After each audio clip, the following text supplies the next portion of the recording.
Good morning, everyone. Welcome to this episode of EU Circular Talks, brought to you by the Leadership Group Towards a European Network of Circular Economy Hubs. This is the first European Circular Talks we do. We brought as Leadership Group, so we have two goals today, speaking about presenting you the concept of Circular Economy Hubs with 4 different examples, and also understanding how local hubs and European networks are collaborating today, and that's why the title, Bridging Local and European Networks, how circular hubs can drive inclusive regional growth.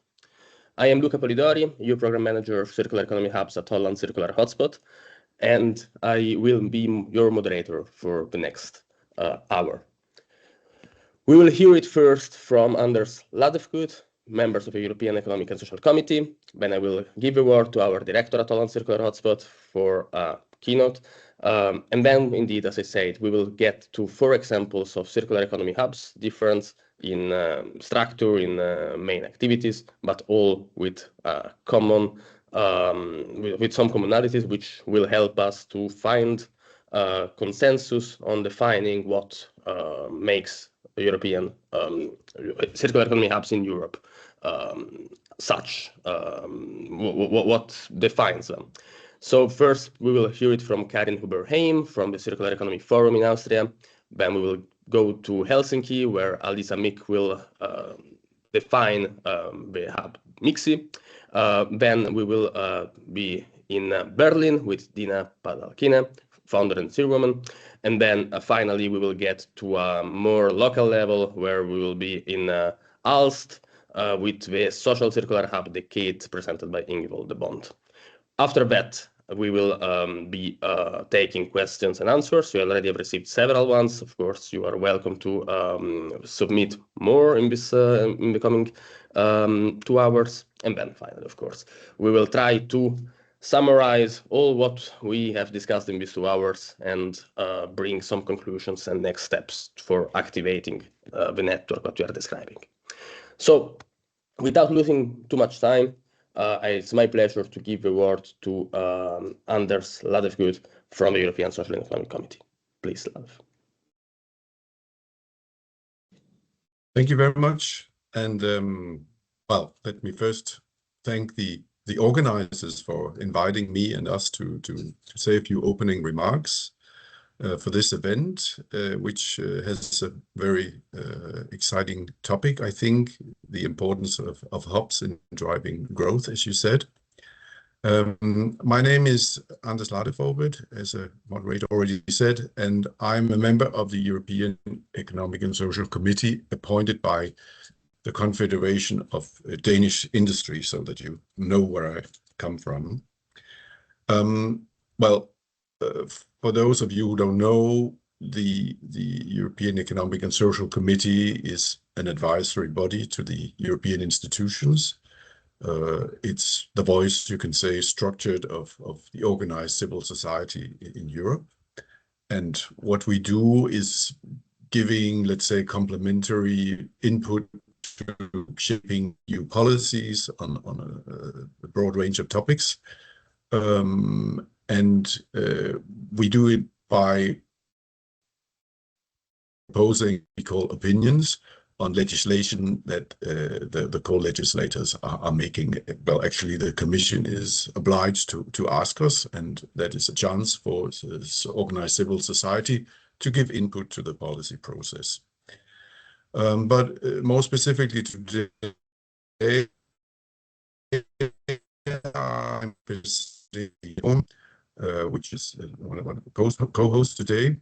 And as you know, ECESP is a knowledge sharing platform, which was launched by the committee together with the European Commission to exactly provide space for exchange of for the economy community at EU level.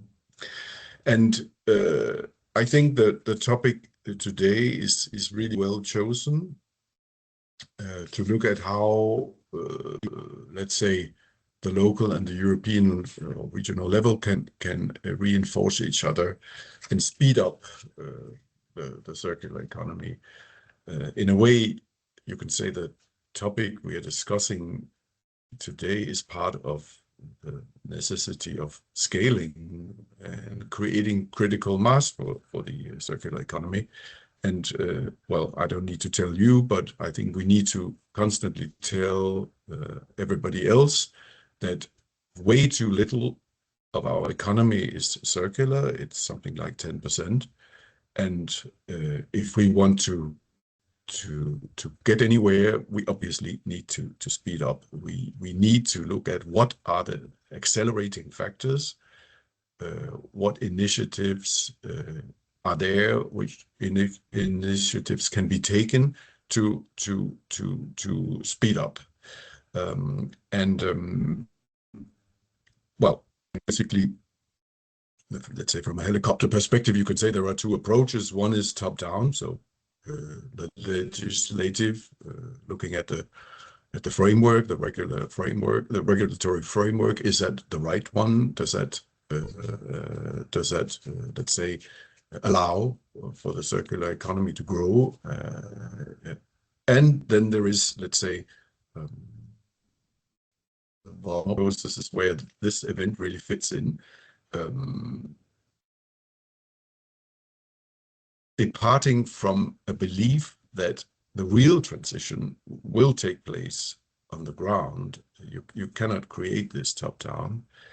You need the actors that are everywhere to exchange ideas and best practices, and let's say getting the experience to the next level, and crucially to have what I would call an infrastructure that allows this dissemination. And I think this is really where we get to the topic of today's event, and where I'm really looking forward to getting some thought development together, and I hope in a way that what you arrive here, the discussion about the definition and so on, will be something that we can then feed into the policy process again. So in a way, you can say that the top-down and the bottom-up approach is also a kind of loop where all the regulatory initiatives need to be inspired by what's going on the ground. And I will not take any more of the time here, because I think it's much more interesting to hear about the specific experience. But I look forward to listening to the interventions here today. Thank you.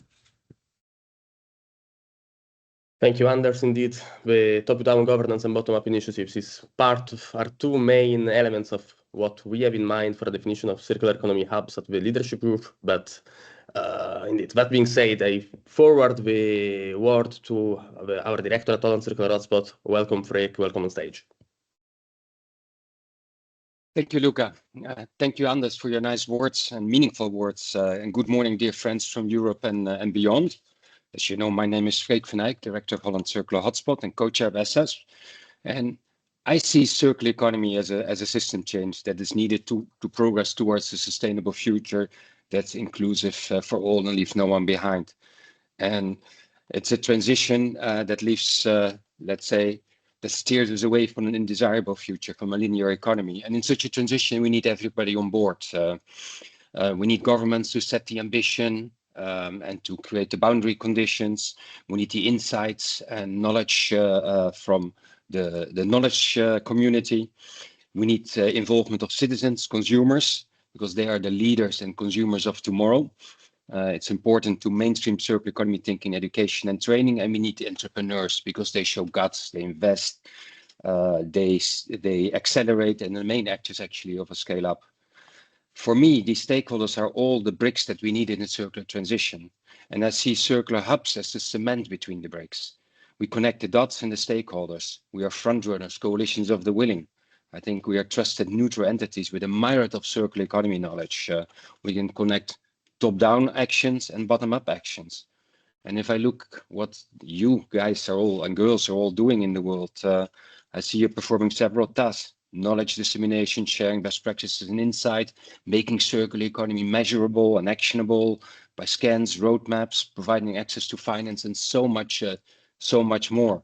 The hubs translate ideas into action in line with the 10R circularity model. It's a circular systemic actions geared to the dynamics of a region, the region's metabolism.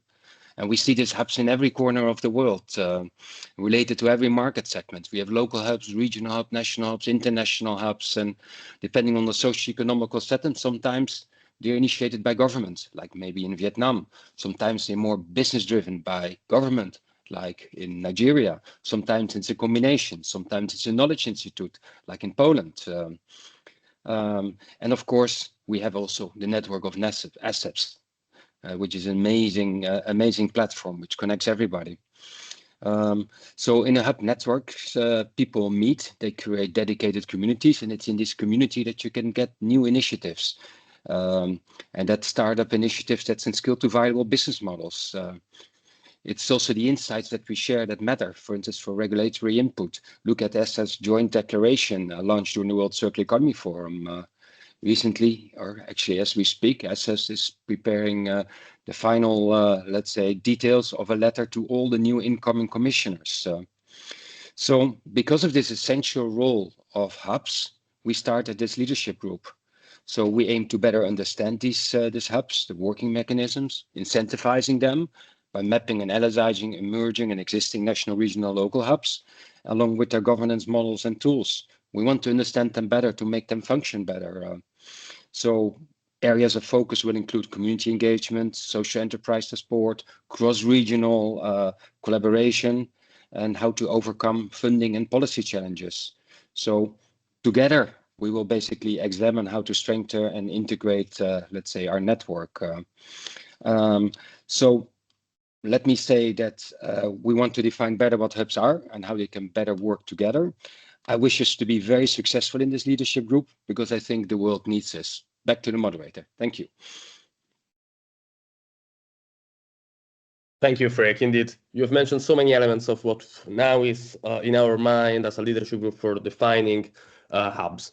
One thing that we will do in this event is to give indeed the possibility for you, for the audience, to share with us words that come to your mind when we need to, when you hear the term circular economy hubs. So we have heard the governance aspects, we have heard the approach to circularity, the systemic approach to circularity.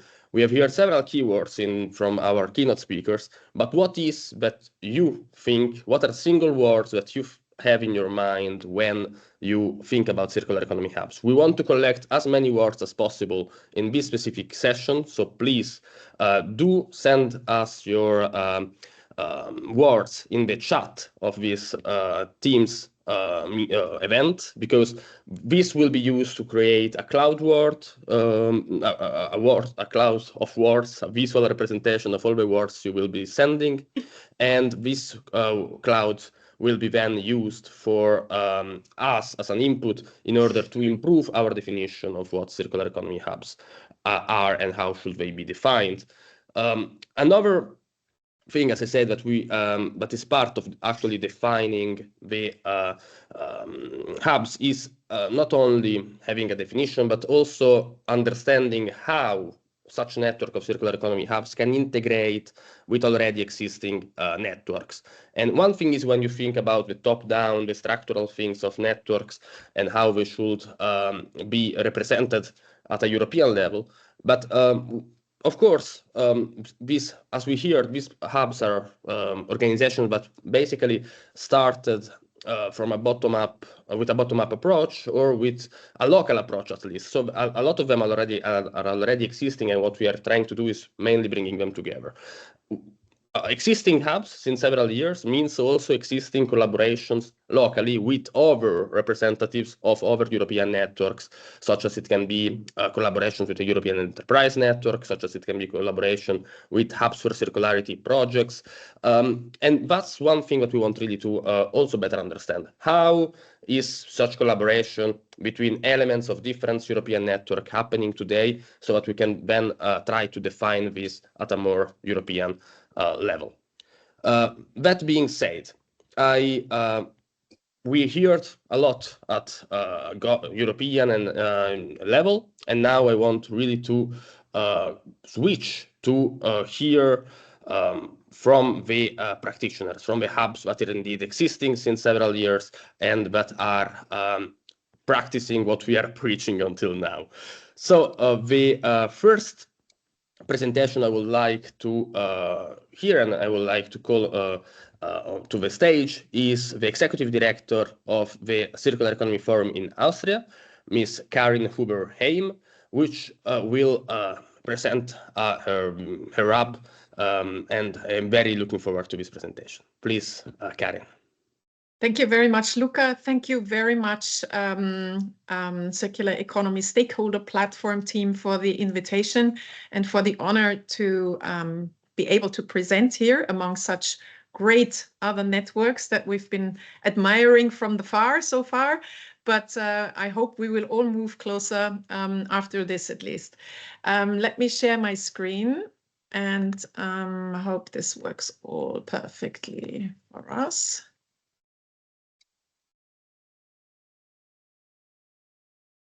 Can you see the screen in full screen share mode? Yes, we can. Thank you so much. Perfect. Well, Circular Economy Forum Austria has been founded in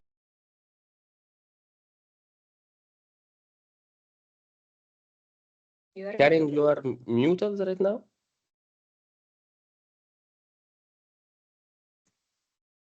Sorry for that. My presentation, for some reason, does not move. Let me go out again. Oh, now it does. It seems to have a, yeah, okay. We have been founded as a network of networks in 2020. We represent organizations and businesses of all sectors and sizes. We have country partners as well as European or global partner organizations that we on a regular basis exchange knowledge with or get in touch with to see what's going on and what's happening. And what we should know, we have formed this forum. And we called it a forum because we want to be a neutral platform, a neutral forum for connection, for discussion, for exchange of knowledge and for mutual learning. And we want to be as diverse as necessary and as inclusive as possible to promote that learning and knowledge transfer that we all need very badly, because there are still a lot of knowledge needed on the ground for what circular economy is and what a circular economy can be. So we work through participation and the contribution of the many, and I will explain later what that means in practice. We engage as many stakeholders as possible. We strongly work in the ecosystem. We hardly do anything on our own, but mainly in cooperation and collaboration with other individuals or organizations. Our main goal is to provide knowledge, overview, and networking to create not only to strengthen already existing contacts or collaborations, but also to create new and unusual alliances to accelerate that the establishment of a circular innovation ecosystem in Austria. And of course, beyond its borders, because Austria is a very small country in the heart of Europe. We have Germany, Czech Republic, Slovakia, Slovenia, Hungary, Italy, and Switzerland very close to us. And this also means for us very close for collaboration and for exchange. So this is something that is very important and very dear. We are politically independent. This is a major asset, a major element of our work.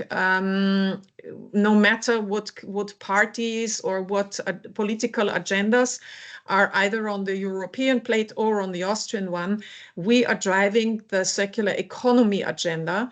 And we do this because we are private sector financed. We are stakeholders who actually really work operatively together to make this possible. And I will show you the funding, our funding model a little bit later, but through this, we are truly independent and do not get any industry agendas or anything into the circular economy agenda. We connect stakeholders and work with stakeholders from design, business, politics, civil society, research, education, to make all of this possible. We have a wide variety of ecosystem partners, knowledge partners, competence partners that are organizations or individuals from organizations. And we are in the position of not only forming cooperations for certain things or collaborations, but also to tap on their knowledge, on their competencies, to bring it into what is needed for a circular economy or for certain topics that arise in the transition. We are very happy to be part of the circular economy stakeholder platform because we think that the European level is extremely important, and it is our goal to bring into Austria what is happening at a European level, because sometimes our national politics do not show this enough, especially to businesses, but also to the public, what is happening there. We do have supporting partners. This is another category of partnership, which do not only support us with special knowledge or special operational contributions, but also with funding, with financial funding. This is a growing category that we have only opened last year. And our funding and research, our funding is through very little amounts of individual members, because individuals have to work. Everyone has its role in the forum. We have now about 60 individual members who bring in expertise. The supporting partners bring in expertise, but also things like locations or topics that we need to cover or that should be covered or addressed. They bring in financial funding. We do public projects that are funded with several ministries or other organizations, and we get funding for research that we do. We fund the annual magazine that we publish. Together with Circular Change in Slovenia, we published the Circular Insider magazine Austria, the Austrian edition, and we're going into the 4th edition right now. The board is our individuals that work voluntarily. We do the administration and the association work next to our real jobs. We serve as still operative, but like an oversight board, a strategic board, and we transferred the initiative that was founded. The Circular Economy Forum was founded as an initiative in 2020, and in 2023 we transferred it to a legal status of its own into a non-profit organization. Our 50 plus to 60 members, out of them, we have 20 advisors.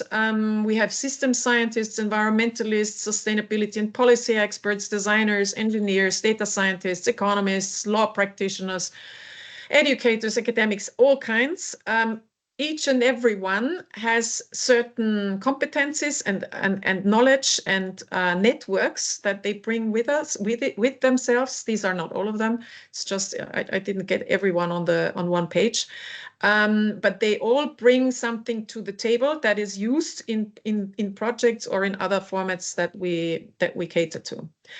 The heart of our topic is the circular innovation ecosystem mapping. So we map all the the actors in the system, and the goal is to present this in a digitized, visualized format, to make the involvement of the relevant actors visible, and to also match and connect relevant actors. This is done by hand right now, with formats that we create, but also others. But this curation and orchestrating work, as you all know, is quite an effort, and we are looking forward into transferring this into an algorithm that would support this kind of matching. We do policy advocacy, we engage with stakeholders of all kinds, we advise not only the building of the national strategy, but also other EU initiatives, and bring them to the table here, or advise ministries on EU Horizon programs. We represent the forum internationally, like in this format now here, to make Austria visible, but also to collect knowledge and bring it back to Austria. And the cross-regional alignment, not only the regulatory one, but also in many other formats like best practice sharing, or how to work on EU policies to integrate them in the right way, is our goal. We do capacity building a lot, from university programs to in-house trainings. We have the Circular Insider that shows what is going on internationally, but also in Austria. And we just developed for SMEs a compass, a digital maturity check, which also gives companies, SMEs, in 50 questions in 8 sections, takes 20 minutes. It gives them a potential analysis and shows them actions, timely actions that they should set to improve their circularity. Examples from Austria, we have the bioeconomy strategy and the circular economy strategy, with quantitative goals. That is our core. Actually, this is what we are taking to the core to make this possible, to reach the goals and to bring everyone along. Austria has a task force for circular economy at the governance level, consulting the ministries of economy, labor, and climate. And Austria also has a very highly developed separate waste collection system. We do have an adapted public procurement strategy for federal and regional authorities to prioritize the purchasing of products and services. As of 2025, we have a new resource efficiency strategy for constructions, which we are working at, and the forum is mainly involved in developing best practice examples for like living lab examples for the digital material product passport in building and construction. My colleague who's running this 4-year, 4 million project is here also for questions.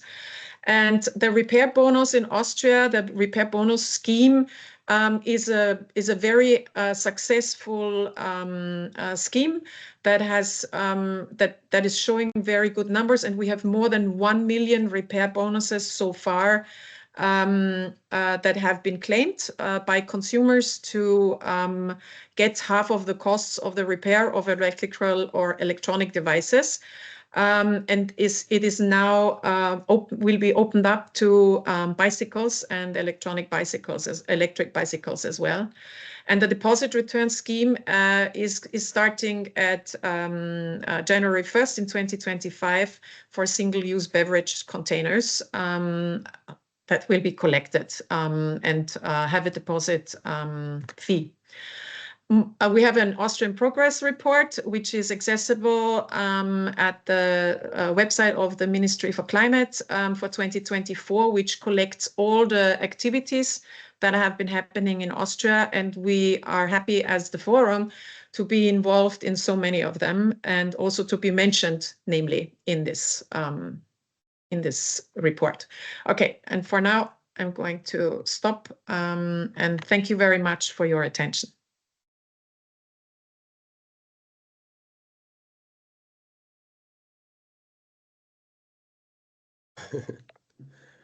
Thank you so much, Karin.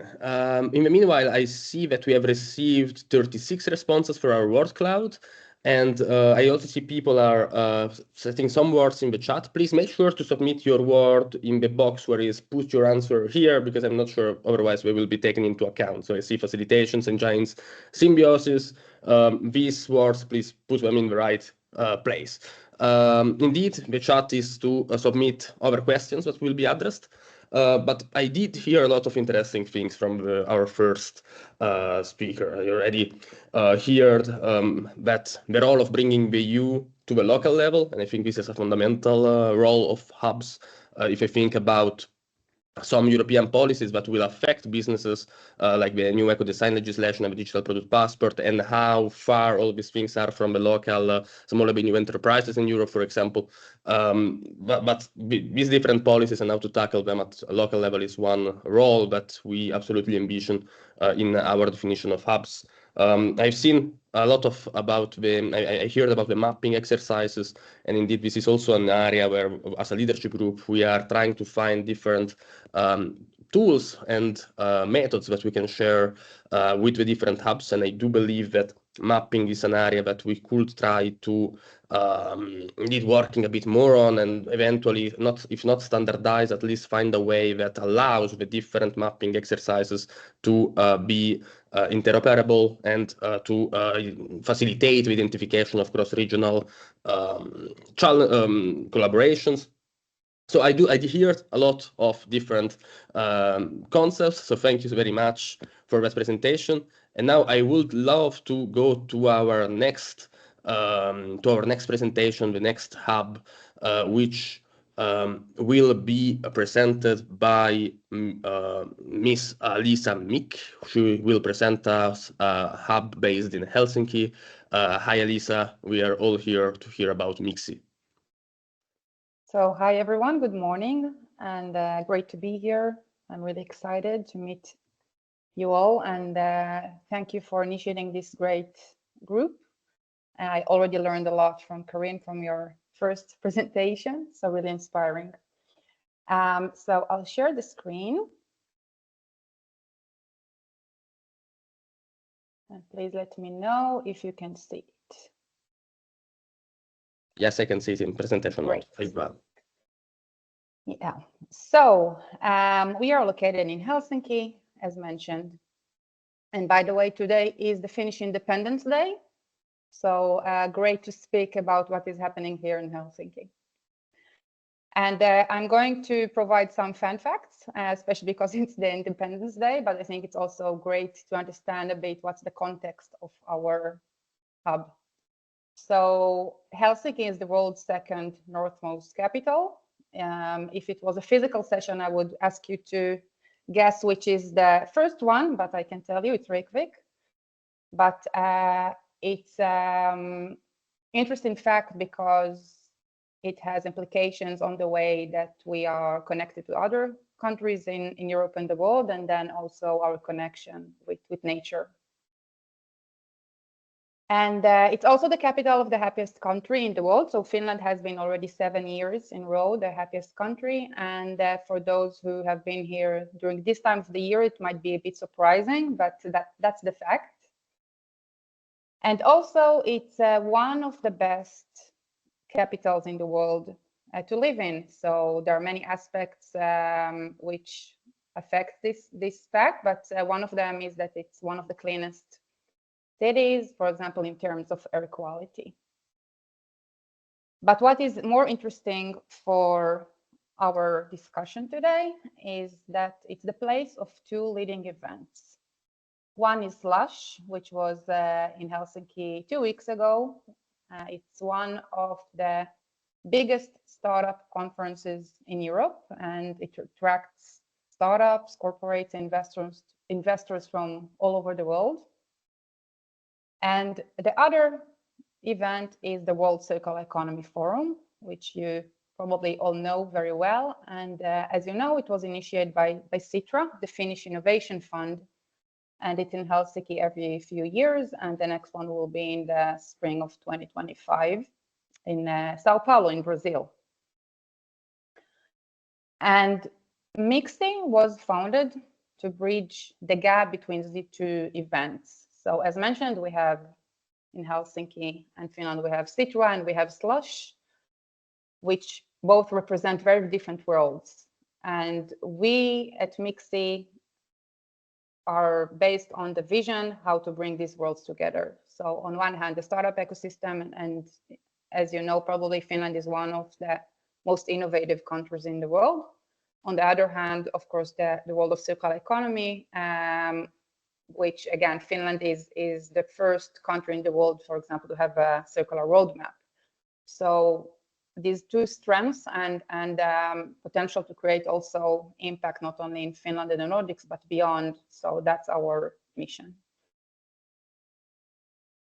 And we are tackling this vision by addressing the future. So as we see it, in order to accelerate the transition to a circular economy, we need to be more disruptive. We need to understand that the circular future is in fact already here, and we need to be ready for what is coming. So we are focused on circular innovation. And what does it mean in practice? Is that we are focusing mainly on startups, on circular startups, because we see them as innovation and transition engines. I saw that in the chat, one of you mentioned engines, so I really relate to this aspect of hubs. And why startups are innovation transition engines? There are many aspects to this answer, but I will bring the three that I find maybe the most interesting ones and the ones that are the most interesting for the work that we are doing at MIXI. So first, startups and circular startups are born circular. So in order to accelerate the change, we see that we need the doers. It's very important to have the policies and the frameworks and the roadmaps, but we need to act. And startups are based on the idea that let's do things. And of course, they're also risk takers because that's the way that they operate by trying to change the existing linear system. Then, as the research shows, startups also address higher levels of circularity. So while corporates are more focused on lower levels of circularity, if we think about the 10 R's framework. So for example, on recycling, startups are more focused on reuse, repair, refurbish these levels of circularity, and therefore they create much more impact. And eventually, startups, as we know, they are innovative and they need to create collaborations because if they want, so they just won't survive. So that's part of the DNA. So when we focus on startups, it's not only focusing on startups, but also on the different actors that operate with them. So of course, investors, corporates, accelerators, cities. So all of these are part of the ecosystem and our collaborators. So a few examples for how we work. So as mentioned, we work with different actors, but we create also different activities in order to bring these different actors together and to support the startups. So we had a project with the University of Helsinki called Circulator, and it was a pre-incubation program for circular startups with two main channels that we were focused on. So one was to help them grow their business kind of in the traditional way of thinking, but simultaneously to help them to create their circular business model and to kind of help them with aspects related to marketing, to finance, to build your team, which will be eventually relevant to you as a circular startup. Now we have a program called Tundra, which is a cross-Nordic program. It's a collaboration with MIXI and two organizations, one from Iceland and one from Norway. And it's focused on women-led growth stage climate companies where circular economy is one of the main focus areas. And we focus on environmental challenges, and mainly in the Arctic region, because that's where we are. And the idea is to provide mentoring for these companies and also to eventually connect them with relevant actors. For example, investors, because as we know, for circular startups or climate tech startups, and especially when they are women-led, it's a big challenge. Then we do also different events, because we believe that in order to succeed as a hub, we need to bring people together and to create relationships. So a few examples, in the World Circular Economy Forum, for example, 2023, we had a side event focused again on investing in circularity and sustainability. So when we create events with the circular economy ecosystem, we always bring the aspects related to startups, entrepreneurship, innovation, investing. But then when we have also events with the startup, kind of the mainstream startup ecosystem, we always bring the circularity and sustainability aspects with our events, and we always collaborate with other organizations. So for example, here Helsinki Uusimaa Circular Valley, which is now called, by the way, Helsinki Uusimaa Circular Hub, they are an important actor here in Helsinki, and also Business Helsinki, which are the city-owned organization, which are focused on bringing investors and companies to Helsinki. So we've been working a lot with them. One very recent example to event that we've been involved in is the Nordic Circular Summit that was here in Helsinki 2 weeks ago, in the same week with Slush. And it was the first time that the summit was focused on entrepreneurship. The main question was, can startups close the Nordic circular economy gap? And we had different sessions on different topics related to this question. We also do research work, which is again focused on the world of innovation. So for example, this is a recent report we created with Green Code Ventures, which is a venture capital fund located here in Finland, but operating in Europe. And we created a report about the investment opportunity that the digitalization is bringing into the circular economy. It's quite focused on the digital product passport as an investment opportunity. So if it's something that is interesting for you, I can also share the link to this report. A bit about the lessons after working in the last years with the startups and the ecosystem. So first, traditional funding is not enough. Circular startups are not the same as other startups, which there are cons and pros to this fact. But one of the things is that their growth is different from linear startups. It's slower. They require a lot of focus on hardware, and they need the upfront investments in order to establish their operations. And that's why many VCs see them as very risky. And that's why we need to provide them piloting opportunities to show that there is a market for them, and also access to new markets, which is quite challenging as many of them are based on localization. So we need to think about new types of business models when they enter other markets. Then, as mentioned, because the traditional funding is not enough for them, we need to think about new funding vehicles. So, for example, we've been focused quite a lot on bringing public funding and private funding together, because when the startups get the public funding, it provides as due diligence for the private funders, and then they see them as less risky. Another aspect is that, as we see it, many circular founders are very impact oriented, which is great. They come with a passion and they want to change the world, but they're lacking sometimes the business perspective. And we need to create more and more circular, not only startups, but also growth companies. So we need to create very attractive business cases, and in order to, of course, also to attract then investors and corporates to collaborate with them. Another thing there is that since they are coming from environmental background, usually they need the support of new types of professionals. So for example, many of them are looking for financial people who can show that the circular business model is more financially in the long term relevant for companies. But it's also relevant for marketing. What does it even mean, circular marketing? What do we need to stress on and to focus on when we think about the circular economy as a competitive advantage? And eventually, what is very important, and I think especially here in Europe, if we want to compete with other areas in the of the world, is the idea that we are the best. We can compete with other companies, and we are going to grow the best circular unicorns that are going to change the world.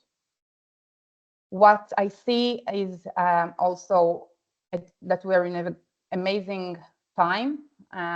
We see the transition, which is coming from different aspects, and one of them is of course regulation. As Luca mentioned, we see for example, the eco design directive and the digital product passport, and all these new regulations, and also digitalization is they are pushing the circular economy to be much more attractive, and then also the awareness that okay, something is happening, and it's interesting for us as investors, as companies, as consumers. So few very relevant examples, and this article that was published by the Harvard Business Review about the new consumer goods market. They bring different examples. For example, company called Tulu, which is showing that we're shifting from the ownership economy to the access economy. So we see more and more of these companies, and also the interest in circular startups. And a recent and more local example is a report that was published by Sifted about the 75 fastest growing startups in 2024 in the Nordics and Benelux. So there are great companies in this list. At least 2 of them are circular, focused on the furniture sector. So Mjuk is a Swedish company which is focused on secondhand furniture, and Norm, they are providing for companies furniture as a service. So we see the transition from startups to already scale-ups, which is of course amazing. And as I will see, I've been waiting that the circular will in some point become circular. So I think we are already approaching this time, which is of course exciting. And I'll finish with something very exciting that is going to be here in Helsinki, a physical hub for circular economy where Mix is going to be involved, and it's a project that is funded by the city of Helsinki, and the partners are different organizations from the city, and it's focused on creating different collaborations, co-developing operational model for circular companies, but also the idea is to have much more international connections, which is, I didn't mention, but it's something that we are very much focused on at Mixi. We're not focused only on Finland or the Nordics. We work also with other partners in the world. So next time you'll come to Helsinki, I hope we can arrange a tour in the hub.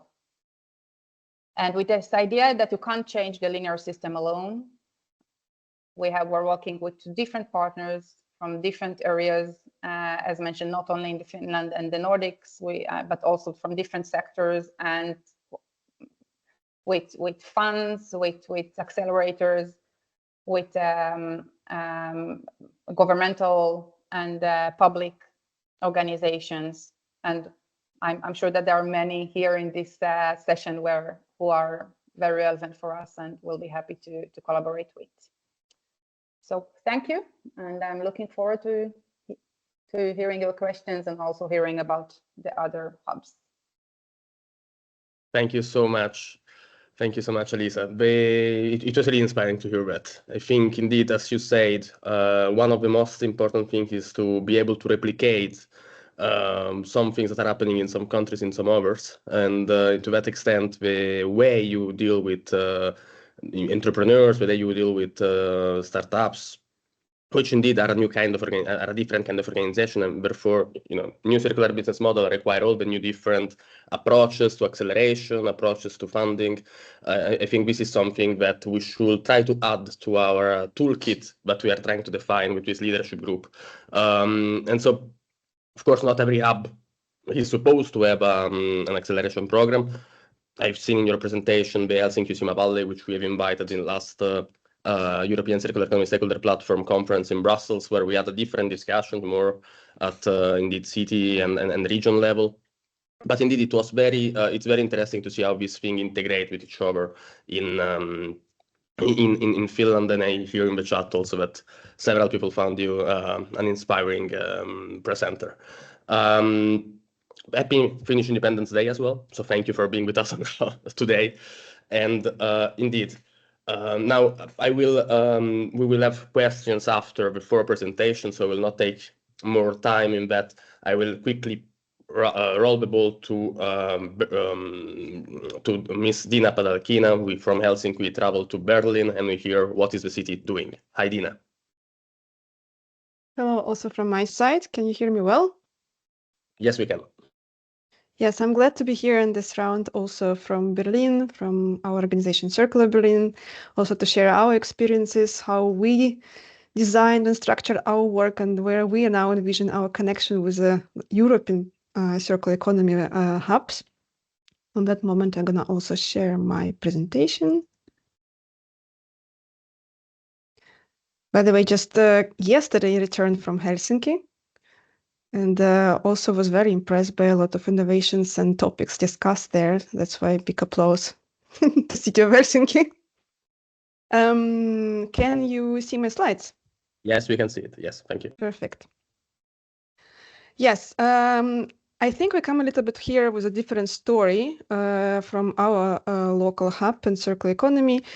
We were established in 2019, and already from that point, we identified ourselves as a non-profit organization with a big mission at the time to transition our city, Berlin, towards circular city, where we also tried to closely work with our municipality and diverse stakeholders. So it was already in our ambitions from the very beginning.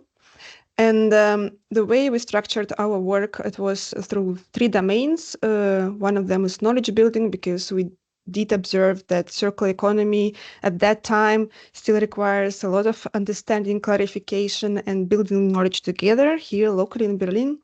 But another pillar for us was community building. So it all comes from engagement, it all comes from participation and joint learning, understanding. And that's where we move to the domain of education as well, that clarification is also one of the pillars in this work. And we started our sectorial division early on. So we start focusing on different industries, which are built environment, textile and food. And basically this year, electronics also became one of the pillars for our focus. But community and education, that also was a bit of a request to touch upon this area from our hub. That was basically embedded from the very early on stage, how we should work. So community involvement, that's something where we do think it's important to go into implementation of circular economy principles, because we always need to deal with people when we talk about circular economy, and then they are the one who are going to carry on further work. But education is something which goes in parallel. I quite often hear that we need to stop talking and start acting. I totally agree with that, but I do think that circular economy still on a stage where we need to clarify and educate our stakeholders, our communities, our partners, so that we share common vision towards its transformation. And briefly about our start, so we also started actually with a mapping of local stakeholders. And we're focusing mainly at that time in 2019, and also with our development, we mainly focused on Berlin as a capital city. It's also a very big city, more than 3.5 million citizens. And we started with a mapping of stakeholders early on to understand who is out there, who is doing something in the dimension of circular economy. And in this case, we also need to include the term zero waste. We don't really differentiate in this situation with circular economy and zero waste actors. And starting with this mapping exercises only in our hometown, we identified by now already more than 220 local organizations that are actively participating in building this agenda for Berlin. So that's was our initial step, and as well to see how we can build this very intense local network, because there are so many actors already actively involved and trying to contribute and are trying to build the knowledge and agenda for the city. However, on the other side, we also start building a close network through our membership system. And in our membership system, we do work with individuals and organizations. And until now, we have approximately 150 members, which mostly dominated through individuals. And what it means for us, that indeed, as was also mentioned by Karin, that individuals are very busy.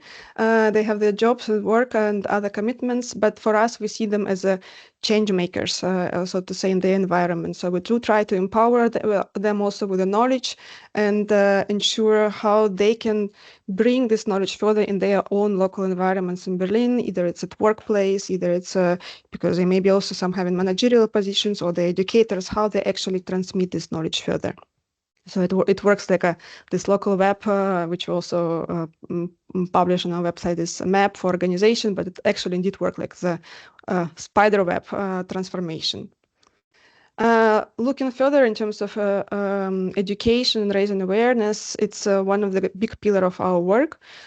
We do conduct an enormous amount of workshops and get a lot of requests about circular economy. So with this 5 years of existence, there was, I believe, even more than 40 workshops already realized, and a lot of participants took the engagement in our knowledge sessions. What's interesting here that initially when we started doing this work, it was mainly workshop around circular economy. So what it is, how it works. So it was basically on this basic level to understand that, and we now see that demand shifting to more specifics, to more industry relations, to kind of diving into the topics. It's also already second step of development, I believe, in circular economy, and that so to say market is also interested in more in-depth knowledge. And for us, it's also, of course, very interesting to create this possibility with our local experts in our community to actually finally come in conversation of an in-depth understanding of circular economy. And the stakeholders with whom we do it, it's also coming from the startup area, so that's how we call them innovators, but it's also a lot of from university domain with students or even schools level, more established businesses, and for us, which is very, very important, is our municipalities. I do say it in plural because we have several districts also in Berlin, which act as individual municipality, and on the whole city level. That's why it's actually quite diverse area of municipalities for our work. Moving further in terms of knowledge building, early on we started our work with project work. So the projects became essential part also for our current existence as organization. So in terms of maybe also to cover this element for how we fund ourselves, we don't have any institutional fundings. And on early stage of our work, it was a lot driven through our community, through volunteering engagements, through individuals who start joining us as members.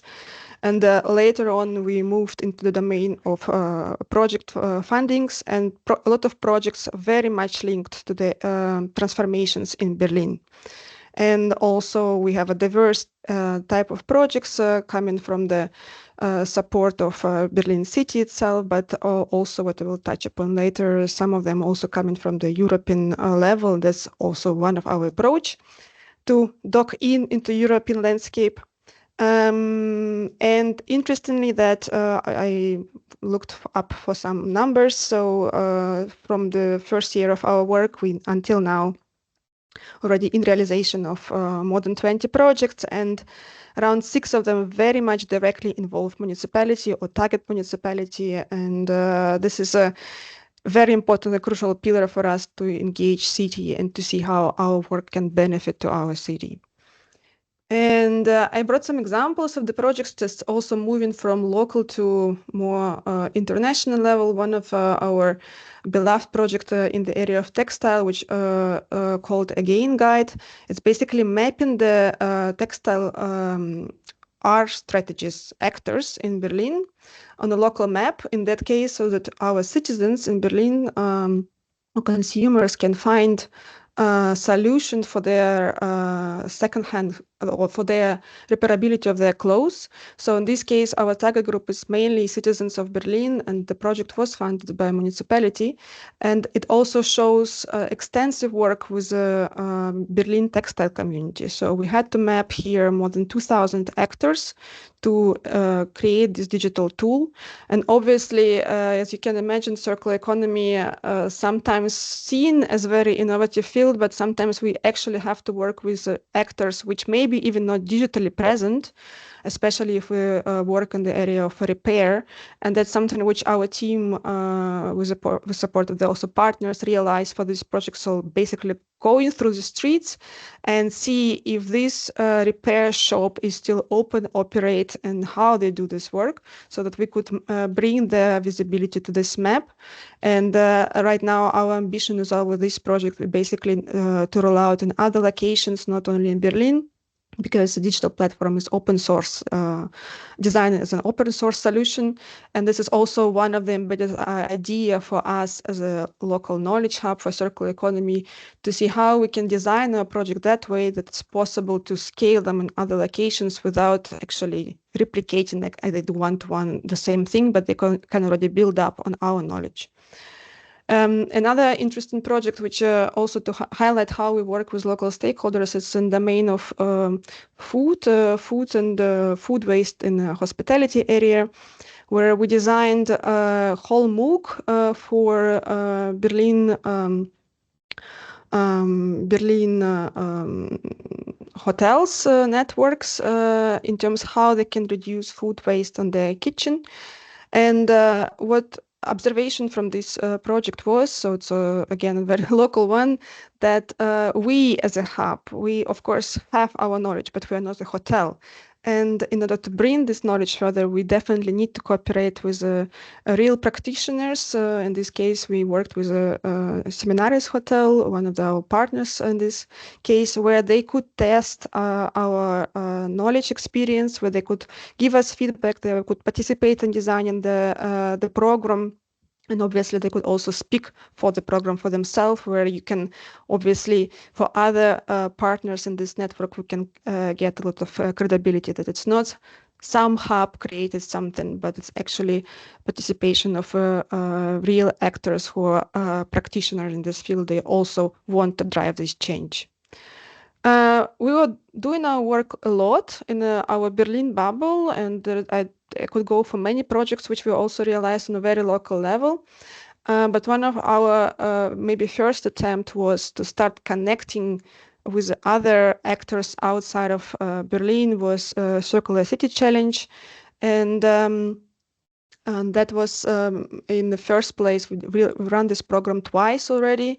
On the first place, we worked together with such like cities as Munich, Stuttgart, and Vienna. And the Circular Economy Forum Austria was also one of our multiplicators. So indirectly, we already had some collaboration in this area. And when we ran second time this program, we got new participants from Germany who also wanted to join the program.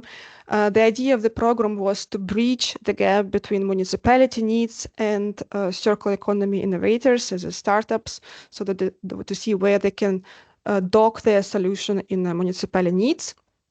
And this year we had more than 18 partners from these geographies, from municipalities, where across the program we identified 23 most promising solutions where these partners were interested to explore, to talk to exchange, to see how they actually can be included in their work for municipalities. But what was also very interesting in this program, so we as Circular Berlin see ourselves already as a I wouldn't say advanced, but already quite established in Berlin as a local circular economy hub. But this cooperation also give more collaboration and push for other circular economy hubs in Germany, like, for example, Circular Munich, which also present in Munich, or we also have now quite closer ties with Circular Black Forest. It's a region in the south of Germany that also tried to build up their development, and that's where we start also identifying our role as Circular Berlin to see how we can support more these bottom-up initiatives which now growing in Germany, and engage more and see how this cooperation can work. But our first attempt on a European level, so it was also interesting transition for us, and the experience to exchange with European networks was basically participation in one European project, Circular PSP, which also has a components of digital innovation, basically development of online platform for municipalities, so that it's supposed to help them to transition to our circular agenda. So we had a consortium of 8 countries with also cities representation. It was the first attempt to see how also other local hubs works, like, for example, London, or we also work on the domain with Forum Verum Helsinki. And from this project, which is still ongoing, we see a huge demand of participation of other local initiatives who work in the circular economy, because we developed a follower network, so mainly other municipalities and other local hubs that follow our project development and interested in implementation of these results. So for me, this project also showcased how much demand is out there for this collaboration, and how much demand is there from the local communities to learn from each other, and actually to already start disseminating the results of ongoing work. There's still the question how it's all we can realize, but this is already was for me, as I mentioned, it was first our EU-led project. It was very interesting to see that demand for collaboration at European level is definitely there. And now we basically stepped in quite many European projects, and I just wanted to mention one of them on textile domain with 5R strategies. So it's became, I guess, one more project out of currently we are maybe in 5 European initiatives involved. And this is quite particular because it also allows us test different R strategies on a city level with 4 different regions. So in France, Spain, and somewhere else. Now I don't know, remember. But the idea here that it's not only about cooperation, which is obviously what European projects enables, but it's also about learning on comparative level from each other, because quite many solutions are still in the process of development, and something which works in Berlin maybe not necessarily will work in Grenoble or in Catalonia, but that's something definitely which the more we design these common frameworks and learn from each other, the more scalable solution we can bring further. So that's something which I guess in the project of Soltis we can also test, because it's still in the beginning, but that's our hopes at least for the textile domain. One of learnings from our side with regards to the circular economy hubs work, I believe, at least for us, being in Berlin and being in quite big European country, it's not only about local level and EU level, but it's also about country level. So we see that it's also 3-tier network is needed. And this is also one of the biggest challenge for us, but also one of the biggest excitement, because we definitely need to sustain this local network in Berlin. We need to see how we can cooperate with other local initiatives in Germany, but it's also the question how we can profit and give our recommendations on the EU level. Another observation is currently for us, at least, that was a lot cooperation established through the EU fundings and EU funding projects. I believe it's very good initiation because that's how you can learn as many partners as possible and already start creating things. But on the other hand, I do think this idea of project development starts how we can do it strategically and invest time and resources into the building this network is still in demand. And I'm happy that if we can also contribute to this idea to find more synergies and cross circular economy hubs. I guess this is our learnings and our ideas, and on that point, I will give the floor further. Thank you so much, Gina. This was, again, another very interesting presentation. I particularly liked your comment about needing a multi-governance level of hubs structure. I have to say I had several discussions with German organizations that were trying or approaching a German-wide hub, but at the same time, being the country so big, they all had struggles. So it's something I will look forward and see how it develops in the coming months, as indeed this is also our idea with the leadership group to try to map one for each region, that's to level, one for each country, and then of course something that can be coordinated with a stakeholder platform. Now we arrived to the last place, the last stop around Europe that we were supposed to make with these 4 examples. From Berlin, we move to Flanders, where we go to the city of Aalst. So welcome, Ingrid de Bond. I will wait for, I'm waiting for the presentation of the hub, the kit, please.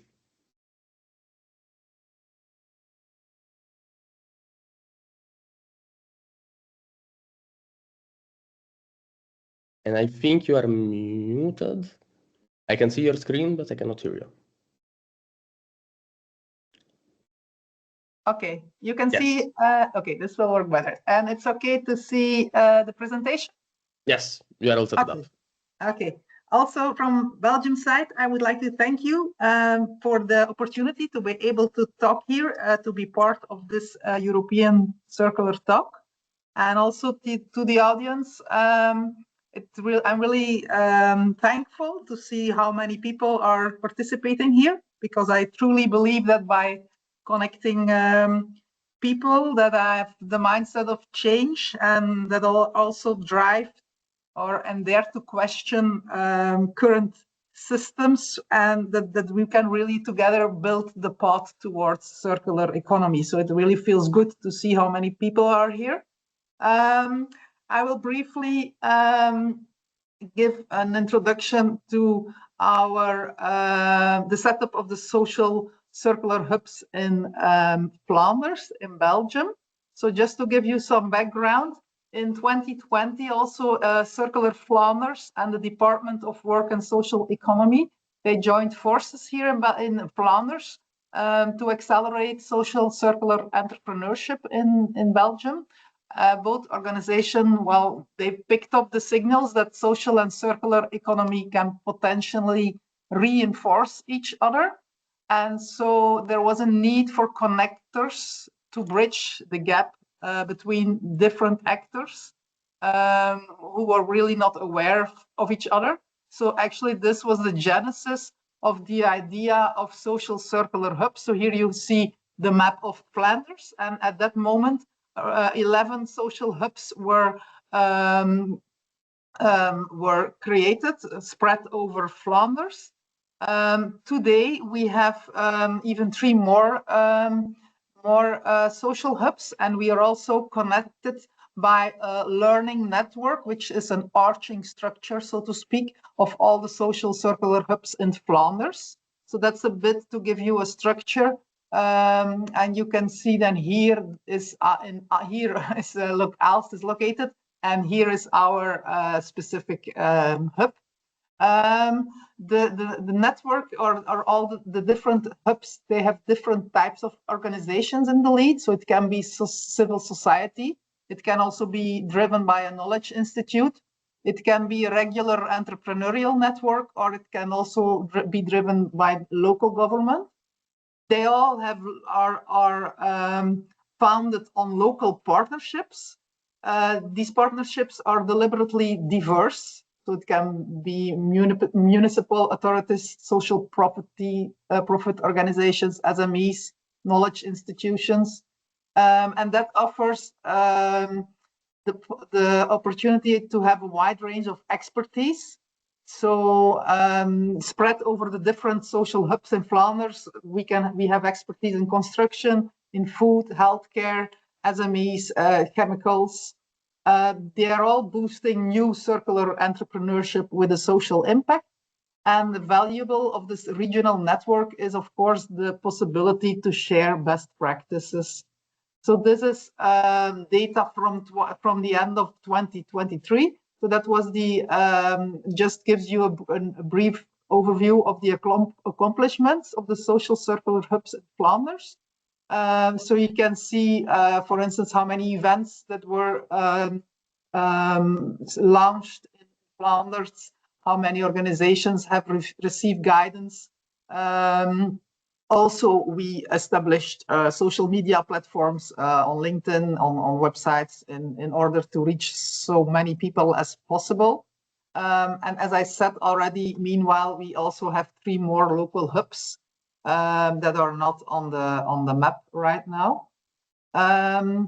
Just in the local, so as I said, the Kate in Aalst is one of the hubs in Flanders. If you want to translate it, the Kate is actually a local dialect, and it translates into the chain, which is just to say how each particular part of a chain is building into a stronger, resilient chain. And this is showing also all our local partners. So we are, of course, founded or supported by the city of Aalst, and I'm going too fast. We have Sheltered Warehouse that is part of our partnership, thrift stores. We also have the intermunicipal partnership collection of waste and recycling park. We have also the innovation hub for health tech companies in Aalst that is in our partners. And then we have also industrial estates and local social meeting places. So that is how we are established on local level. And then on county level, we have partners in institution for research. We have, of course, the province of East Flanders that is supporting. We have Circular Hub, Belgian Association of Entrepreneurs, and we also then have the network of the social circular hubs, which I already referred to in the previous slide.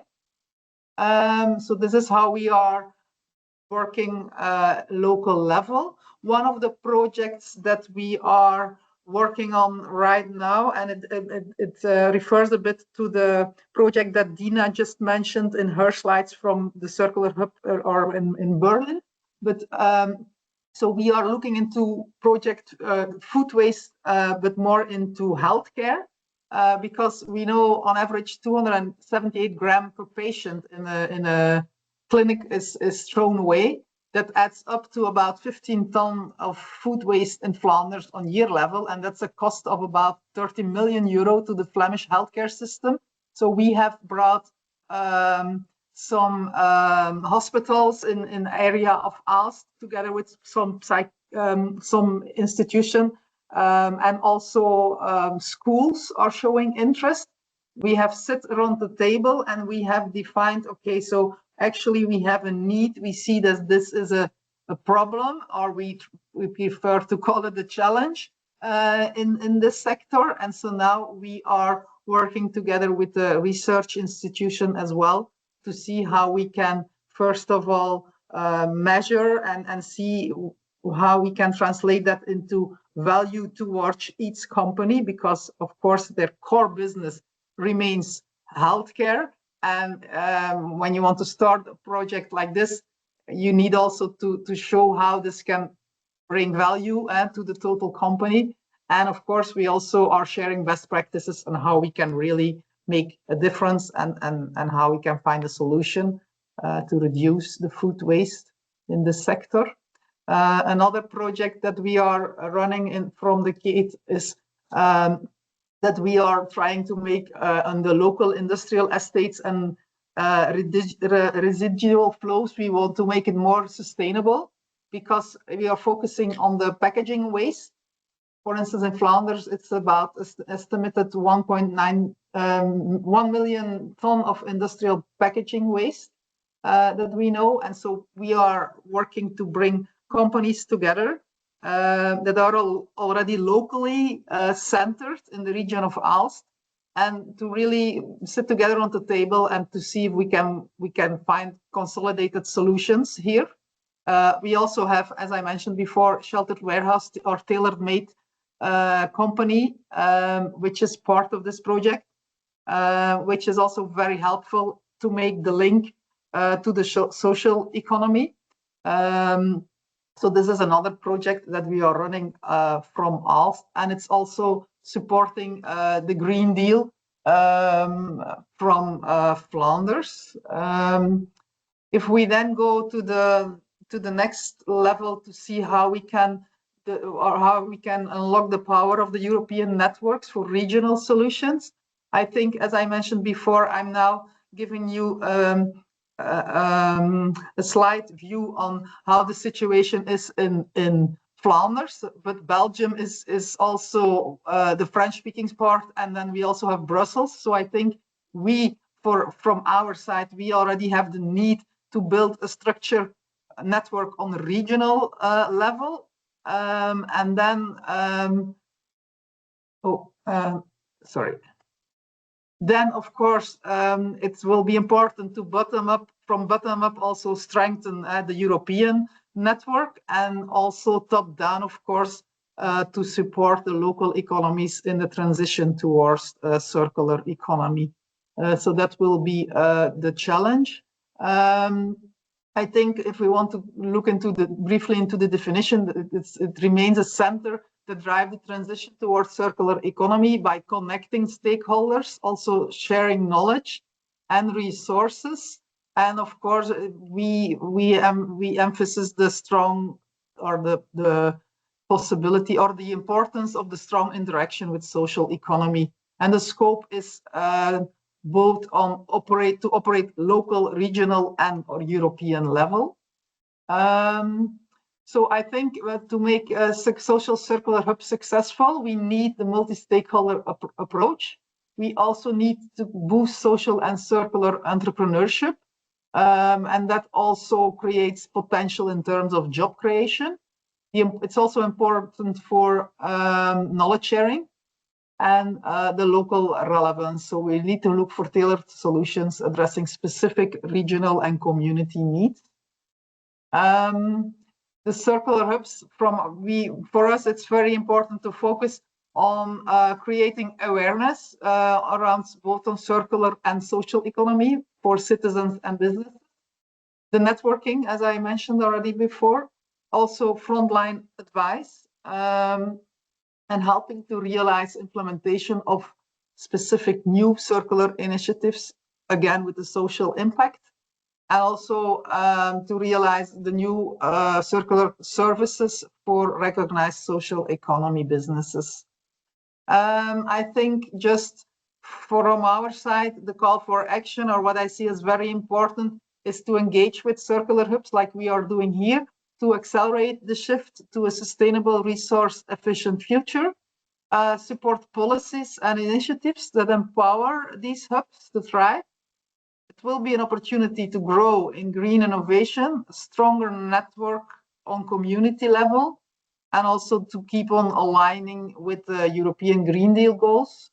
The challenges, as already have been mentioned also by the previous speakers, we are also struggling to find the right funding. We need the alignment on stakeholder level. We also have the barriers on regulatory level, and of course it's also important to see the translation of our vision into the local and the regional policy. I think, okay, so that's what will be my input for now. So thank you very much. And I will now hand the word again to Luca. Thank you so much, Ingvild. Indeed, very interesting presentation. I think you touched on two important points as well, which are question marks in my mind and things that I hope I will be able to further investigate through the work of this leadership group, because indeed the structure that you have mentioned at local, regional, and national level, and then European level, it's something that is not the same in every region. Just to make a comparison, we have here Berlin before, which is also a city, but it's also federal state and so on. So they are NUTS 1, NUTS 2, and NUTS 3 level. If you look at the nomenclatures of territorial for territorial statistics defined by the Commission, while the ALST is NUTS 3. So having a common approach to what we define as local, what we define as regional, and what we define as European is probably something that we will have to investigate forward in order to understand how to structure such network.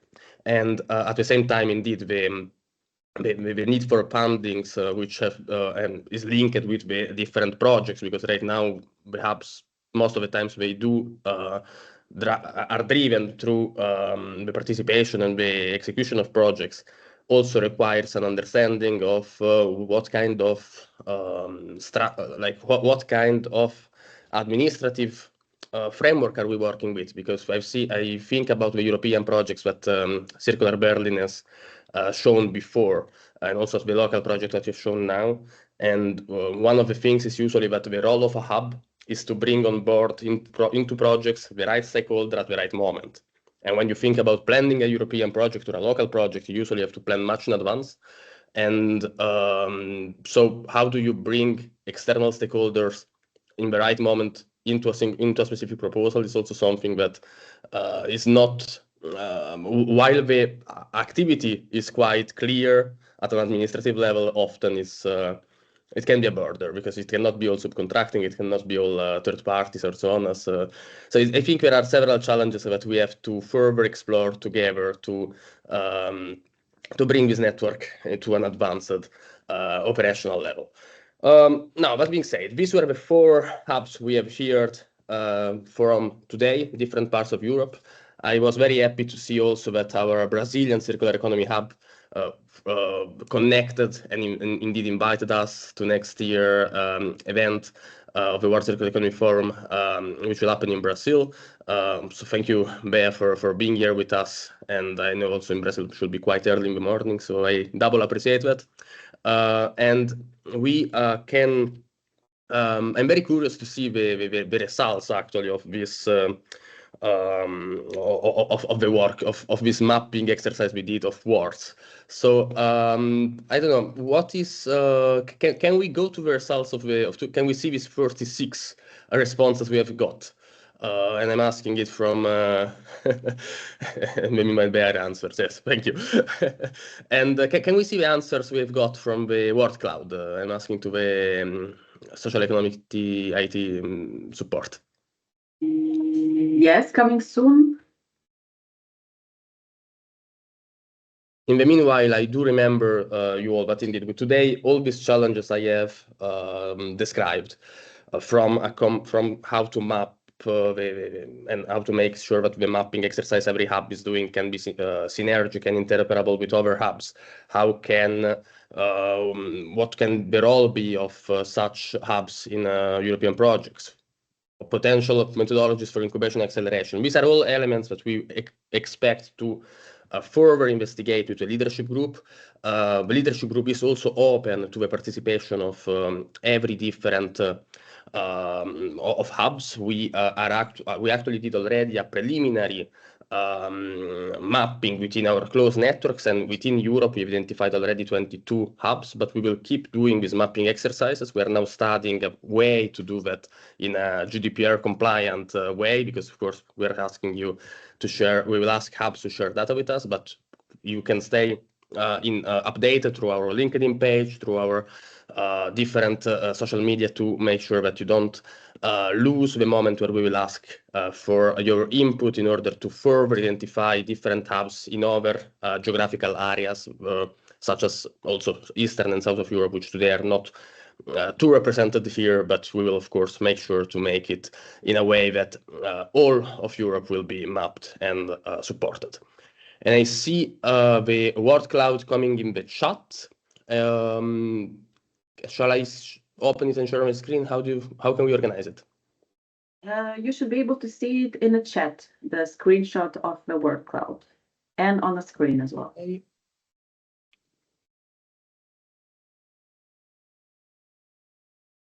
So.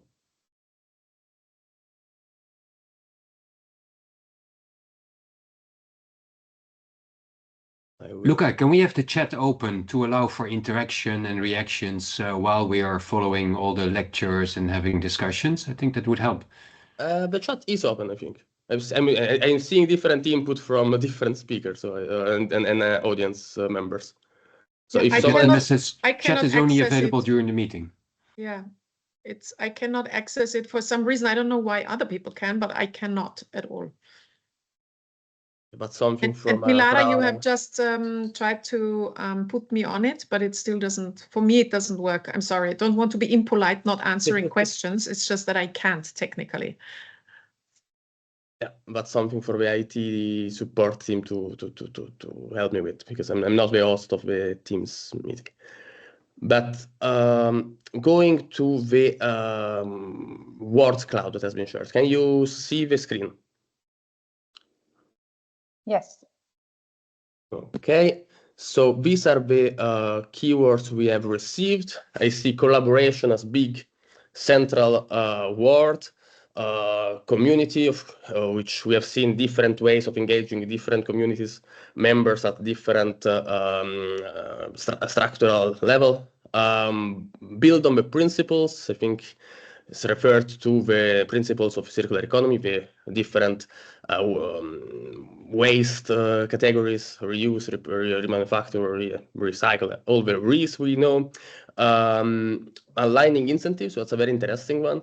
Catalyst for change. Yes, change is mentioned several times in several ways, but indeed change is our objective. Then driving force joint efforts, and that's also a thing we are going to explore, how to join the right efforts at the right levels. Coalition of the willing, that's of course a very important one if we think about the need for proactiveness and energy that such change requires. Innovative ideas, yes, and that's indeed something that when I was talking about the definition of the roles of the hubs in research and development projects, that's something we should try to understand, not only how to have these innovative ideas, but how can they actually be executed in the best of the ways. Organizational barriers is another one, and I think this is a very interesting cloud, which we will use indeed to improve our definition, which will be shared with all of you in the next events we will be organizing. Now, I see, I think we can go to the questions. I think we can now be a bit more interactive with what we, with the audience. And I will start maybe from a question that I've seen happening a couple of, almost an hour ago in the chat from Elmar Willems, which was asking, how do members show their commitment in the hubs? So how do they, when Karin from the Circular Austria or where Dina from Circular Berlin were talking, you have presented us with a map of your stakeholders. How do they show their commitment? Is it by member fees? Is it signing with some declarations? Is it by investment in time and personal, in kind? How do you get commitment from your members? Thank you for this question, and really apologies for not answering it in the chat. Yes, by all, actually. They show commitment by all. The first is that if they apply for membership, they have to fill out a form at the website, what they can contribute or what they are willing to contribute in competencies or knowledge and in time and resources. So some of them, but also, of course, we take people up occasionally, not all of them, but occasionally, who say, who are like, I'm a master, I studied circular economy, I have no practical experience, but I can help in studies or others. So we all have we have conversations with them before we take them up as members, to do some sort of expectation management. What do they expect from getting being a member, and what do we expect them to help, which can also mean putting letters in an envelope or helping us at the biannual circular economy forum that we do for the ministry to check people in or to help speakers. So this can really be anything. And this is also what we found out is very community enhancing, because if we really work together and even do, the silly work, the sleeves up, and we just have to do something, it really is good for the community.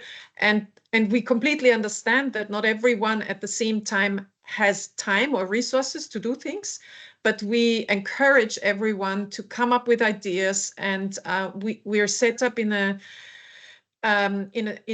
kind of an agile organizational format. So if we leave the competence and the responsibility where the knowledge is. So if a member comes up with an idea, for example, a circular economy trip to Helsinki, Alisa, I would love to talk to you about this coming up. So this member, this person then is managing the whole program, the setting up, and they refer back to one of the board members, because we have the responsibility and also the financial responsibility for everything, but it lays with the person who picks it up. So therefore the commitment is strong, and they have to pay 95 euros to be able to do that. So it's a mix of financial and commitment by manifesting it, declare it, written, and really show it. And the same actually goes for funding partners. We also take only funding partners, which are companies who are willing to contribute with more than just financial contributions. So they really have to bring people in, bring knowledge in, bring whatever, rooms, funding the catering or anything. So we explain this in the beginning. This is how it works. Very interesting onboarding procedure, I'll say. Maybe from just to hear it from another hub, Dina, is it similar in Berlin? Do you see any complementarity or anything to add to this? I was very positively surprised to Karin's story, because we have very similar strategy and we didn't talk about that. So it's a very similar strategy in case of engagement. We call it engagement. We don't call it commitment, because I guess in the first mission, it's really about how we can engage and how we can ensure that this engagement can be turned to commitment, because commitment is already something long-term, and engagement is something which we still explore with every new person, and every new person or new organization has their own way of working, and we have to find this fit. But in the Sharapet, yes, it also has a fee for membership, and then on that stage, we call it as a passive engagement, means that they mainly receive information from us. So they connected to our local so-called intranet or local resources, which we share with our members. And from that stage, every individual member, organizational member, if they feel like they want to bring their engagement to the next level, they can actually become part of our initiative development. So they can also so-called volunteering with us and develop the projects and program and ideas. And it's as well similar element where we have to supervise in the beginning this process to make sure that it's aligned with the mission of our organization. And the one maybe additional element which we also have in this onboarding process, we have like so-called 3 months probation period, so to say, which I think enable this engagement to commitment. What means this probation period? It's not like in a work situation, but it's more about how we fit to each other, how the person can actually evaluate his or her capabilities and time and resources, because sometimes people overestimate their availabilities to it. And I guess after 3-4 months, we can actually really talk about commitment and how we can see that the person is part of our work. So that's a little bit of add-on. Very interesting. Is this part of members? I guess this is one element of a business model. What are other solid elements? What are other elements that can make your business model solid? And then I will also ask maybe Freek if he knows about other kind of business models from the ones represented here today for circular economy hubs. But first, I will just try to get more information from Dina and Karin about what other elements shape your business model. It is one for us. It is one element of our business model. We rely on our community members' fees and their participation. So partially through the time and resources, partially through financial support. Also because that helps us to realize some particular projects with their engagement, but also we rely on their knowledge quite a lot. So it's in case if we need to develop a new materials, like for educational part or engagement, we rely also on our members. And I guess it's very interesting collaboration because a lot of them, maybe they cannot realize this potential in their local environment, but they can realize it in this potential with us. So it's very impactful cooperation, this is, because if they are very grateful also to do it. But other elements of our business model is indeed we rely on project fundings. That's one part of it. And we rely on educational services, which we provide. However, we also, as right now I mentioned, we want to see our cross-regional collaboration. That's why I also would be very interested to exchange with Flanders on that, says how they develop this cross-regional cooperation, because that's where we're also right now looking into diversify our business model. Yeah, I would just want to add to it, to us, it's very much the same, what Dina described, but for us, wanting to remain politically independent, which in Austria is really important, we are very careful with diversifying revenue streams. So we try not to be too dependent from, let's say, one project that we have with the ministry, or one project from the research and the research funds, the public research funds. So we really try to diversify, and in addition to what Dina just described, the membership fees, but also the education and training stuff, we provide, we do events like the summit, for example, or industry circles where companies would address us with challenges that they can only address in the ecosystem, but they only know their value chain partners or their supply chain partners mostly. So we then map the ecosystem and bring those together. And these are services that are very much sought after, but we do not consult. This is really important for us, single companies. We only work in the ecosystem with several partners where connections are needed and where we need to build a system, and we bring the elements together to secure or to be able to start connections and collaborating. This has been proven for us as actually the best way to move forward in a very agile way, because in the past 5 years of our existence, we adapted very much also to the challenges. We created something. We created a safe space with a lot of knowledge and knowledgeable experts and connections. But we live, actually, the development of the forum lives from the challenges that come from business and policy practice. And this is, as we are can be quite agile here, we can adapt to it and create things that are necessary for another stage.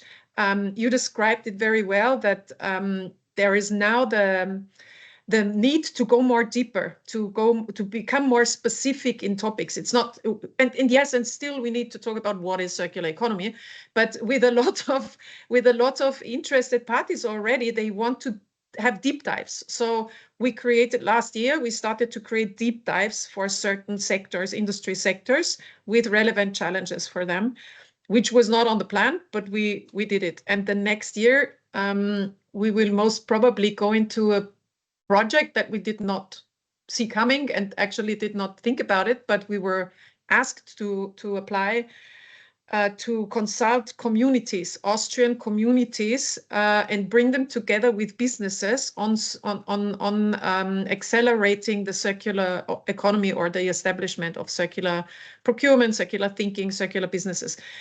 And I'm happy actually that we still are in a position where we can adapt, and we are not like 100% designed for something, but we can adapt because I think it's necessary in the transition.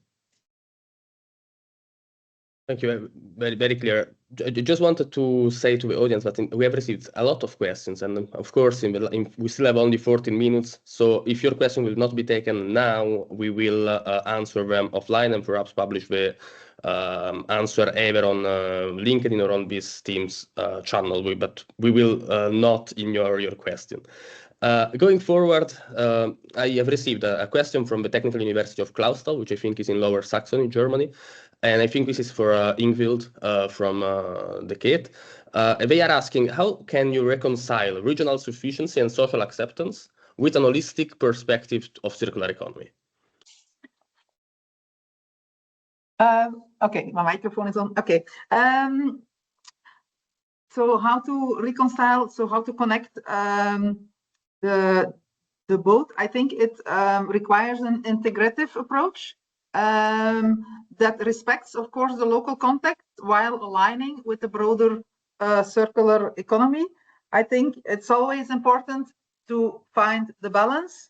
So, for instance, if we want to look into the sufficiency part, I think we have to look on the, for instance, distributed models. So we have to promote more like decentralized sufficient system within the larger circular network. For instance, if you have local food systems that can be integrated into broader supply chains to balance the self-reliance and the trade.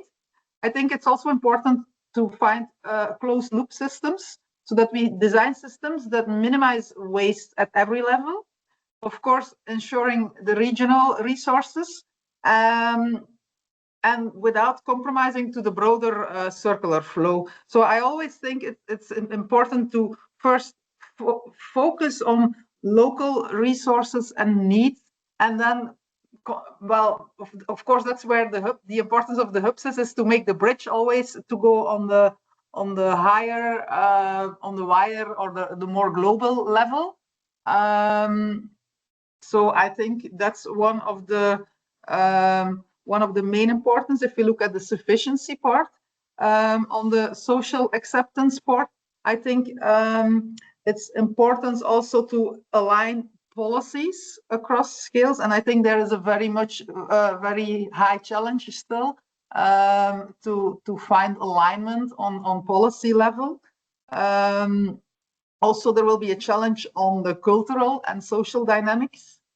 And one of the things that always will help and that I'm missing still in the circular story is monitoring. I think sharing data is also sharing knowledge, and I think it would be great if we can have kind of a platform on aggregated level where we can share data and share best practices. Yeah, that's a very, very important input, and I think this is something that we should even take as a feedback for the European Circular Economy platform itself, because we do have a mapping of best practices on our website, but how to make this more operational than what it is today is something that I think should be addressed at leadership group level as well. So thank you so much for your input. I've received another question, which I would like to address to Alisa Mick from Mexi, and it's coming from Czech Republic, from a Pardubis business incubator. They're asking, what would be your advice to organizations that are starting a circular economy hub in their region? Great question. I see from my experience, when we started, we started as a startup. So when you are a startup, you start from the market research. You need to understand who are your competitors, because we see, of course, more and more hubs in different countries, and to understand what are the needs and the pains of different organizations, companies, and I can give a very concrete example from our work, because we started from a collaboration with the Museum of Technology. We just started from something that we called Circular Thursdays, to bring people to discuss what are their needs, and we always had a speaker from the different areas related to circular economy. And our first thought was that the people who will come there would be circular companies or circular professionals, and we saw that many of them eventually were people who graduated from university in sustainability or circular economy, and were looking for connections and job opportunities and these kind of ideas. So we had to change a bit even the goal of these sessions, and to focus more on job opportunities and relationship creation. So kind of to conclude, so I think that the first would be to do this kind of market research, and to then decide what is the target audience, because for us it was very clear that we want to focus on the early stage companies, but of course it's not always the case, and it's also what is eventually the value that we bring in Finland, and but not only in Finland, also in the Nordics and in our collaborations with other countries. Very interesting, absolutely. I think I can also add that one of the goals of this leadership group we are working for, as I mentioned before, is to actually develop a toolkit, taking the best practices and eventually aligning the different hubs activities. And maybe that toolkit will also be useful at some point for new hubs to not start from scratch, from zero, but to actually start from proven methodologies and proven tools. And hopefully that will also help eastern parts of Europe and southern parts of Europe, where circular economy hubs, at least accordingly to our data, are a bit less present.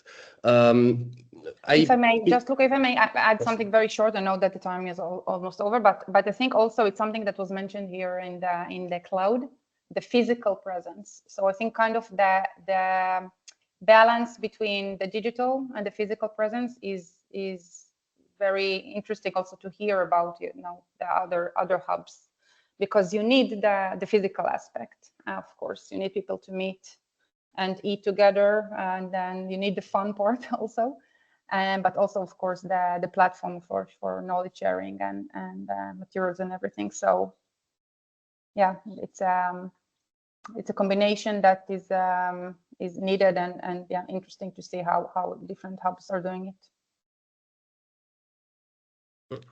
Thank you, indeed. Maybe one last question from the audience, and or two last questions from the audience, let's say. First of all, I've received a question about what kind of support we would like to see from European policies and from European policymakers in this context, of course. I don't know if there is anyone having very clear ideas of a policy area that should be improved to make our network develop, or the hubs themselves develop individually. Do you have any ideas of areas policy-wise that we should try to target? Maybe I will ask also. Oh yeah, sure. Please, Karin, go ahead. Well, the first thing that comes to my mind would be to create some sort of easy, accessible, uncomplicated funding for, let's say, traveling, meeting, coming together as hubs. because there is a lot of funding for specific collaboration for projects, but to explore projects actually, or to build connections, there is nothing. This is coming. This is like an investment that you have to take, and the networks have grown so much all over Europe. I would find it very, very useful. I mean, I think this is super useful that we come together online, but I can fully agree to what you just said, Alisa. It's really good to also for us to meet offline occasionally, to come together and really build connections, build relationships that you then can build upon, and without a concrete project, because we want to co-create projects and not to come up with a project ahead of it. That's just what came to me. So just to uncomplicated cover that would, for a network like ours, because we do not have travel budgets for people to send them, would actually be very helpful.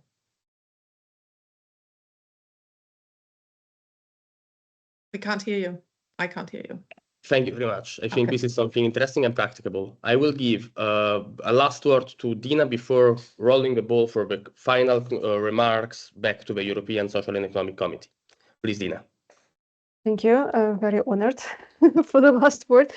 Just on top of what Karin said, I believe that in any case, even we build up our local networks, we have probably a lot of repetitive processes. So how we do it, how we operate. Also, for example, we mentioned mapping exercises, and I do believe that's where European support can also dock in, how we can streamline these synergies, how we can actually optimize some sources. So on that level, so where maybe some processes are a little bit centralized, and of course we need flexibility for local processes. I guess that would be also my expectation for this kind of a network, to see where resources would definitely have to dive in locally, but where the centralized processes could be dive in on a more inter-regional and international level. Just one add-on. Very important indeed, absolutely. Now, I am missing notes of who from the European Social Economic Team should I give the final word to. I don't know, Milda, who was planned from your side? Actually, nobody. So, Luca, please feel free to close. Okay. Yeah. I saw that in the master plan, but okay, thanks. Then I will indeed. Yes, I think we are pretty on time to close this session. I think we had a lot of important input, both of areas where we should try to work forward in understanding different mechanisms more in detail, more in depth than today's discussion. Again, I think that the mapping tool, something that can bring us together in not only as apps but also as ecosystems, would be helpful. We're all in the projects, the different, there has been a lot of things that have been discussed, and I'm happy that this session is recorded, because I will probably look back at it to extract even more of what I was able to catch during the discussion. But one thing that we will indeed do, as I've said before, is also internal workshops. So not only circular talks as a leadership group, but I think we need really to sit around and give everyone the word to not only with a pre-selected amount of speakers, but collect more input from different parts of the world. And I also like the comment of Karin in the policy recommendation, because I think that there is actually something we can do to provide travels, at least ways for us to come together. So that's something that I will further explore personally. I'm also working with all the mapped circular economy hubs.